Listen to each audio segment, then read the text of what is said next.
Hello and welcome to Outlook Live. We are now about nearing 3 o'clock, and the numbers that we have right now seem to be around BJP is hovering around NDA is hovering around 300 the 300 mark, and the opposition alliance is about 226 225. Yeah. That is at 3 p.m. On 4th of June. So that's where we are right now. We are joined today here by Mr. Aditya Nigam.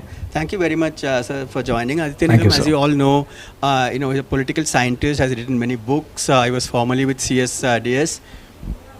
And we, of course, my colleague Abhik is here with me, whom we have been discussing since the morning. So, Aditya ji, how is it looking in the sense that, from the, it seemed that, the first three phases went in a certain way. And then suddenly, when there was talk about the NDA not doing so well, the BJP being on the back foot, etc. And then the tide seems to have changed, at least in the media and in the discourse. That it's come back. How do these results look to you now from what you've been analyzing? Is it too much to what you had thought it would be like, or is it a surprise to you? No, I'm not actually at all surprised, because the channels that I had been watching, which were mainly the Hindi YouTube channels, they more or less got the drift of where the election was going, despite whatever was going on in the mainstream electronic media. And more or less from the very first phase itself, first round itself, they were very clear that the drop in percentage of vote polled was largely going to affect the BJP, because it was within BJP ruled states, BJP dominant areas, and that the overall trend, which was continued in the second phase also. The third phase, more or less, as Yogen Yadav put it, was more or less a draw between the two. But in the first two, they actually lost in terms of seats. That's the people who have actually been kind of watching elections closely over the years, and people who are reporting from the ground. So I was not actually at all surprised. What you are saying about it moving further from the third phase onwards, becoming even more consolidated, I think that part has helped in the sense that by that time the pall of fear had also broken. People were much more openly talking about issues and things. And the calculation which they had initially probably been trying to implement last two elections, and that they spread it out over a long period to benefit the BJP, this time perhaps it went against. Didn't work, exactly. Yeah. But this recalibration by various parties, not only the BJP, even the opposition, the India Bloc, was it very visible to you in their campaigning style, in the speeches they made in the last few phases? Was there a discerning, say, a certain narrative was being, talked of? Yeah, I would say the narrative actually started shifting from the Delhi elections 2020, where the AAP campaign determinedly stayed out of stepping onto their 80 versus 20. Their continuous effort over the past so many decades, in fact, has been to divide the electorate into 80-20, which would be the ideal situation for them. Yeah. And then it was replicated with the Mahagathbandhan in Bihar, very narrowly lost because of the last minute marginal seats, especially with the postal ballots suddenly being brought in at the end. Then replicated very successfully in Karnataka, and of course Bengal has always had its own separate, they've not really got into this Hindu-Muslim thing in a very big way, whether it was TMC, Congress and left really don't matter right now, but yeah. So I think that was consolidated also after Rahul Gandhi's Nyaya Yatra, Bharat Jodo Yatra, and the Nyaya Yatra. That in a way, Congress, which was the crucial player here, has learnt a lesson. In the past, Congress would have actually stepped into it each time the provocation was made. Yes. If you remember the Gujarat election, the only reason why the rapists of Bilkis Bano were released was to turn the election into a referendum on 2002 again, once again. And in a way they kind of succeeded, partially succeeded, because the opposition, the new opposition, let's say AAP, was very small, and the Congress there did exactly what they were expected to. In fact, this what you mentioned about 2020 Delhi elections with AAP, one sees that whenever, in whichever state, the opposition, whether it is the Congress or any other regional party to the BJP, it does not get into the turf of BJP, does not get into this Hindutva narrative, for instance, and fights its own, has its own story to tell, of say unemployment in Bihar, for instance, of corruption in in Karnataka for election, in the Bombay elections, in the assembly election. There, the opposition, whichever, like I said, whether it's a Congress or a regional party, does seem to do well. I mean, it can take on the BJP in those states as long as they don't fight them on these areas. Yes, so, and in fact that is where, sorry. I'll just add to it once that since Aam Aadmi Party's, the politics actually what welfarist politics that Aam Aadmi Party started, that was a transition from what actually BJP was doing and then was followed by different parties. But one thing I will add to that in some cases this welfarist politics worked in the last assembly elections. If we look Madhya Pradesh, Chhattisgarh and others, in some cases it didn't. Why is it happening? Like on one case it's working, in the other case communal politics is working. What do you think, sir? No, I think there is a problem with the way in which AAP went about it later. And I'm specifically referring to AAP because they, starting off with a very correct premise and focusing on education, health, water, electricity, eventually kind of got swayed into stepping into their turf in a different way by trying to do the soft Hindutva number. Now that is not, and they saw after Gujarat that actually that was a voters base they could not dent. They have not been able to dent it even in Delhi.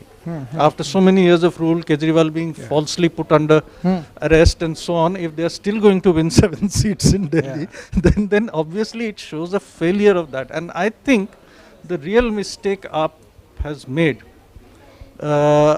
is to completely excise politics from its campaign. Only Sanjay Singh probably the only one who talks politics. Rest of them are always only talking about Bijli, Pani, Sadak and so on and so forth, which is actually not enough. If you have to take the BJP on, it also has to be, and politics meaning not in Hindu-Muslim terms, politics meaning there are so many other issues exactly. Right now. So in this context, I'll just add one thing. As you were saying, this depoliticization, that sort of depoliticization is an effort by Aam Aadmi Party that we have seen. So what is the alternative then? Because if on one hand, except Sanjay Singh, nobody has been talking about it, the specific politics of the country, in case of Aam Aadmi Party. In case of Congress, when we found out, definitely there is some political agenda and other things that have been spoken about. But still there is somewhere or other, this whole thing is reduced to giving freebies, what they're calling freebies, and giving specifically 8 lakh rupee, 8,500 rupees a month and all these things. So how is it actually playing? Is it going to, because the talk of job generation, inflation, GDP, these are not the things that are coming into actually discussion. As issues. Right. I think actually on that, I've noticed in some of Rahul's speeches, he actually made quite an impact. So while he was talking about giving so much money directly into the accounts and so on, he didn't stop there. In fact, in one of his speeches, I think in Lucknow, he was very clear that this money will give you more to spend, which will actually increase demand, which will actually lead to more industry, more growth of. And the emphasis, of course, very importantly, was on medium and small industries. But the thing is, and that's where employment is. Employment is not in the big sector. And with AI now, it's even reducing further. So really, if you're talking of employment, you're talking of medium and small enterprises. And that, because of his continuous focus, on GST, and the wrong way in which GST was implemented is how he puts it. And the other thing is that the fact that you have completely been the purchasing power, your disposable income has completely been taken away from you. Eroded, yes, that's So true. this is a way of actually Getting that replenishing, back. yes, so Yeah. that you have more Got it. purchasing power in your hand. I think that somewhere he's actually made that connection, which in a sense AAP did not. AAP did not, yeah. Right? There I was think this politics of economics politics, is also important. yeah, the politics of economics You know, is the other big story, I think, as of now, I mean, it may all change, it's still early days, but as of now, the other big story from today's results is this that, you know, the southern states, the south of the country, still remains a citadel which the BJP is not able to penetrate. You know, they may win, I think, after a long time, one seat in Kerala. I think Thrissur, you know, Suresh Prabhu is, I think, was leading last I saw by quite a few seats. But even then, apart from that, in Tamil Nadu, we'll come to Karnataka a little later. That's a different story. But you know, the southern states are still holding out. Right. They are not, despite you know, a lot of effort by the RSS, by the BJP to penetrate into even tribal areas, far-flung villages. But how do you read that in that sense? See, I think the South is a different country. If you ask me, we are just historically there together. It's a different country because starting from language, linguistic, cultural ethos, and so on, from the eating habits, from what you eat. I mean, it's different in Bengal also, but I think it is much less amenable to this kind of upper caste, Brahminical, North Indian Hinduism. Also, Exactly. also because of such strong Dravidian and Dalit movements from those areas. Yes. So the Dravidian movement is a very important part so far as Tamil Nadu is concerned. Yeah. But in case of Kerala, for example, the lower caste movements have been very strong. The Yes. left also has had a contribution to make in that sense. But for example, come on now. When you try to go and tell the people of Kerala that Onam is about Vaman, then definitely it's that's going not to going to work. Yeah. It's not. It's a festival where actually Bali Raja comes to his meet his former And subject. you know, Aditya, right? Onam, you know, was in Kerala with such a mixed religious, Yeah. composition. Everybody celebrated Onam. Yes, You you know- transform it into a kind of upper caste Brahminical Hindutva discourse. Yeah. It's not going to work. Yeah. So that's, I think, what has happened in most of the southern states. Karnataka is a weak link here. Yeah, it's a different state actually. I mean, you know, again, you know, compared to Tamil Nadu, Telangana, Andhra Pradesh, Kerala, also Karnataka is a little. I mean, you know, it's borders with Maharashtra. And- you know, there's a lot of. And because of Lingayat votes, one of the major factors that Also, all is the because caste because the strongman, BJP strongman B.S. Yadurappa's emergence was dependent on this Lingayat politics. And last time when even Karnataka Assembly elections, it was because BJP didn't give enough emphasis on B.S. Yadurappa that the situation certainly changed. This time even we can see, we don't have the data yet. When CSDS will come up with the data, we will get to know that whether Volkiga and this whole Lingayat community have voted for Vajpayee. So there lies, and except that, what are the other things in Karnataka that you think that BJP certainly gained? No, this is where BJP was successful actually. Lingayats were the ones, 12th century, they break away from mainstream Hindutva. Yeah, They break away on the question of caste. The success lies in having got them back in a certain Correct. sense into the fold. So that is something which, it's unstable. I'm not saying that they're going to be permanently successful with this, because Lingayat identity itself is quite strong and there is a kind of pull to the other direction also. Yeah. But I think over the years, I believe in coastal Karnataka, they've been very active. They've also kind of used this anti-Christian, anti-Muslim. Now, large parts of Karnataka are quite cosmopolitan actually. Mhm, exactly, yeah. So in fact, there- this Lingayat question also, I think, you know, they have actually, you know, they have ridden on the leaders. You know, there are a few, Yes. you know, like Yedurappa and Yeah, a few yeah, others. Right. I don't think even in those regions, the you know, the common people have that kind of a connect. You know, with No, the, you no, know, with they the right wing party, really. No, you no, know, no, they but in don't. coastal Karnataka, definitely yes. Yes, You know, they have a, you know, there is, I think they are very strong. And I it's been last time- Is it decades because of work the- without any challenge. The main problem is that wherever there has been no challenge over the years, you see, we have left it.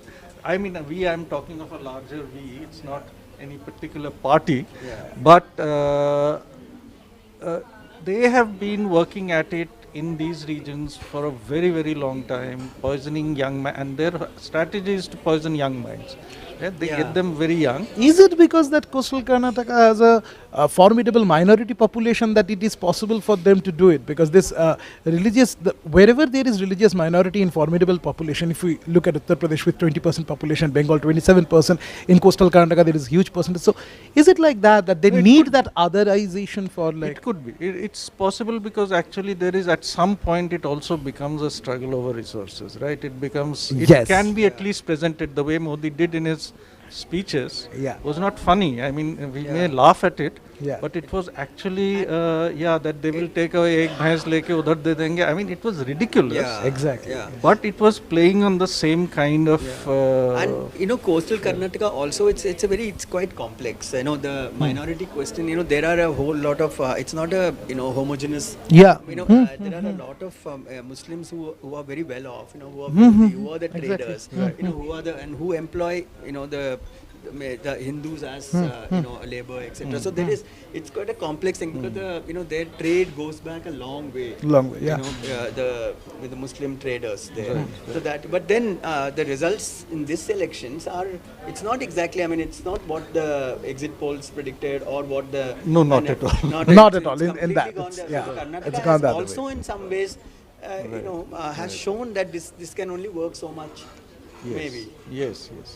I think Karnataka is still very hopeful because there is a lot of, the shift from 2019 is what we have to look at in terms of the parliament election. Exactly. And in a sense, the defeat of BJP in the assembly elections has had that impact at least. True. So and even perhaps Mallikarjun Kharge belonging to Karnataka, that even affected, I believe, a Dalit leader from Karnataka leading Congress, that even affected, I guess. But we thought that Maharashtra and Karnataka are going to be the so-called swing states, let's say, which are going to decide. But that is turned out to be quite true. But the other addition to it is Uttar Pradesh. That is something very interesting. I mean, that is the most interesting result, really, for me. I don't think anybody gave Akhilesh this kind of, Yes, that's even, because it was, some way or other, it was totally Yogi Adityanath's huge popularity as it has been portrayed. Two big developments have taken place in UP, which, or rather three. The third one is a slightly more subterranean level. The first one, of course, with the farmer struggle among the Jats, who were 2013 onwards, after the Kairana riots. They were thoroughly communalized, and the last election they had voted for the BJP. This time, after the farmer struggle, and the entire Jat belt, so to speak, both Western UP and Haryana turned totally against them. Now, with RLD's dilly-dallying and kind of playing along with the BJP and so on, it dissuaded some section of Jat voters to the extent that they did not go and vote at all, but they would not vote for the BJP. That was one big thing. The second thing was, and this is very interesting again, initially I thought the Rajput revolt inside UP. Yes. So in Kerala they had, and a couple of other places they had their Mahapanchayats where they publicly, openly said we will took a vow to defeat the BJP. They will not support, Yes. To the extent, now first initially somebody told me, and I was kind of inclined to take that seriously, that this Rajput thing is also partly egged on by Yogi.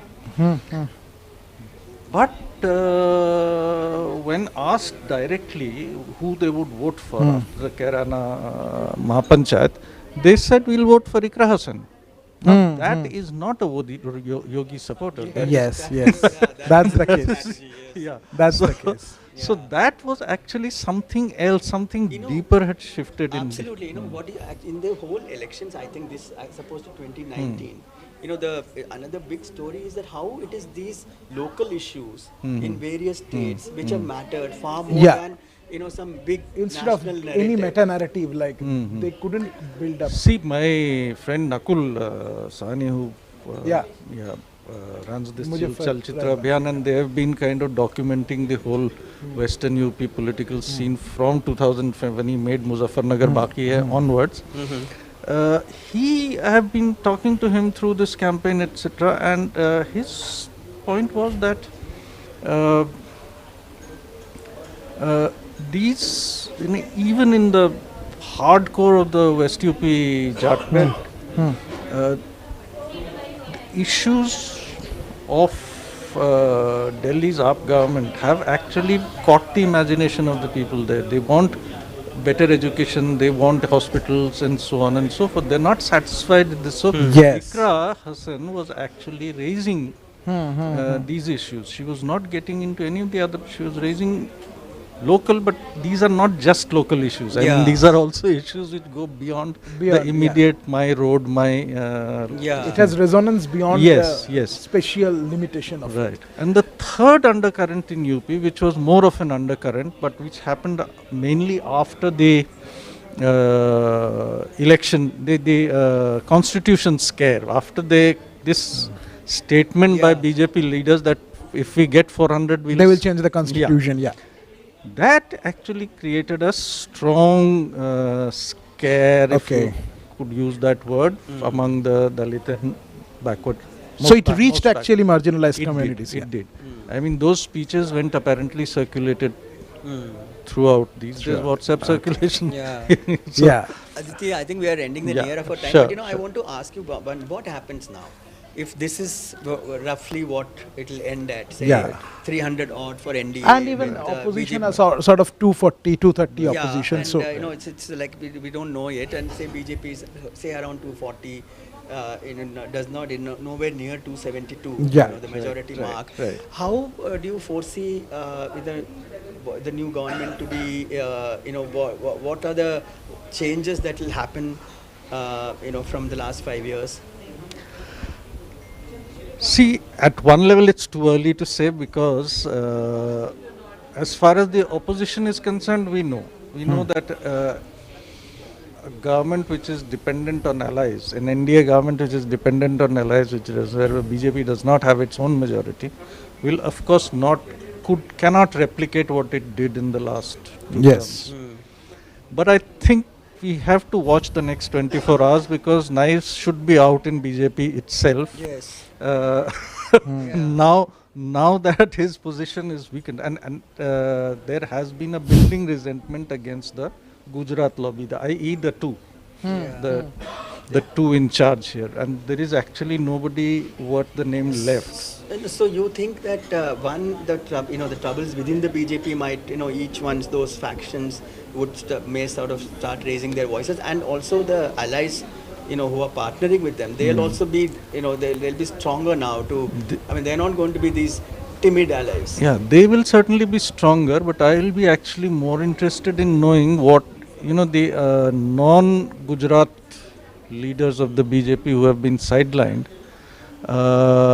have the backing of the RSS. I mean, RSS leaders are themselves quite pissed about the fact that in the 10 years this man never found the time to go and meet them. He generally sidelined them also.